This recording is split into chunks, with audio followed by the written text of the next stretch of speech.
Politics वाला, आओ राजनीति करें। प्रधानमंत्री कार्यालय ने लोकसभा सचिवालय को पीएम केयर्स फंड, पीएम राष्ट्रीय रिलीफ फंड और राष्ट्रीय रक्षा कोष से संबंधित सवालों पर रोक लगाने को कहा है। यानी अब संसद भी सरकार से सवाल नहीं कर सकती कि लाखों करोड़ों रुपए कहां और कैसे खर्च हो रहे हैं। कमाल की बात यह है कि प्रधानमंत्री नरेंद्र मोदी के कार्यकाल ने लोकसभा सचिवालय को ये निर्देश दिए हैं। पीएमओ ने लोकसभा सचिवालय से कहा है कि इस बात का ध्यान रखा जाए कि संसद में कोई भी सदस्य इन फंड्स पर सवाल ना उठाए। लेकिन सवाल यह है कि मोदी सरकार जनता के रुपयों का हिसाब क्यों नहीं देना चाहती? आखिर मोदी सरकार देश की जनता से क्या छिपाना चाहती है? आखिर ये पर्दादारी क्यों? नमस्कार, आप देख रहे हैं पॉलिटिक्स वाला। मैं हूं राशिद अहमद खान। प्रधानमंत्री कार्यालय यानी पीएमओ ने लोकसभा सचिवालय को पीएम केयर्स फंड को लेकर स्पष्ट निर्देश दिए हैं कि पीएमओ ने कहा है कि पीएम केयर्स फंड प्रधानमंत्री राष्ट्रीय राहत कोष यानी कि पीएमएनआरएफ और राष्ट्रीय रक्षा कोष यानी कि एनडीएफ से जुड़ा कोई भी सवाल या मामला लोकसभा में नहीं उठाया जा सकता। पीएमओ ने बताया कि लोकसभा के नियमों के अनुसार ऐसे विषयों पर सवाल नहीं उठाए जा सकते जिनकी जिम्मेदारी सरकार पर ना हो।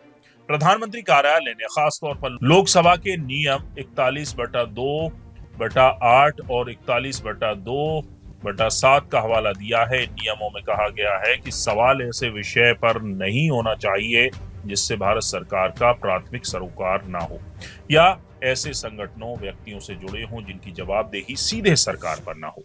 निर्देश में कहा गया है कि अगर कोई सांसद प्रश्न 0 आवर नोटिस का स्पेशल मेंशन के जरिए इन फंडों पर जानकारी मांगता है तो इन नियमों के आधार पर उसकी रिक्वेस्ट जो है वो रद्द की जा सकती है। कांग्रेस ने इन निर्देशों पर कड़ा ऐतराज जताया है। पार्टी की ओर से जारी बयान में पूछा गया है कि सांसद जनता के प्रतिनिधि हैं, उन्हें जनहित के सवाल पूछने से क्यों रोका जा रहा है? मोदी सरकार जनता के लाखों करोड़ रुपए का हिसाब क्यों नहीं देना चाहती?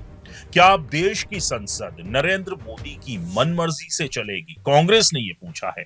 पार्टी के मुताबिक ये सीधे तौर पर तानाशाही है, संसद का अपमान है और सांसदों के अधिकारों पर हमला है। अब आपको बताते हैं कि ये फंड है क्या और कैसे बने।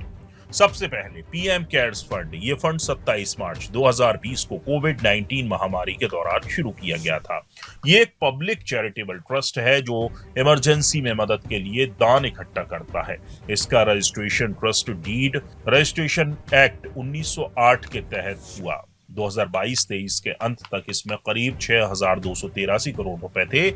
सरकार ने कई बार कहा है कि यह संविधान या किसी कानून के तहत नहीं बना बल्कि ट्रस्ट है।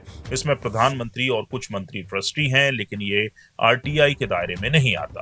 सुप्रीम कोर्ट ने भी 2020 में इसे एनडीआरएफ से अलग माना था। प्रधानमंत्री राष्ट्रीय राहत कोष, ये पीएमएनआरएफ है। इस फंड को जनवरी 1948 में शुरू किया गया था।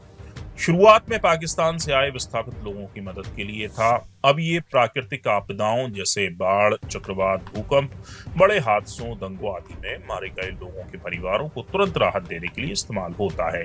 ये भी स्वैच्छिक दान से चलता है। और राष्ट्रीय रक्षा कोष यानी कि एनडीएफ, ये फंड सेना, अर्धसैनिक बलों के जवानों और उनके परिवारों को सपोर्ट करने के लिए है।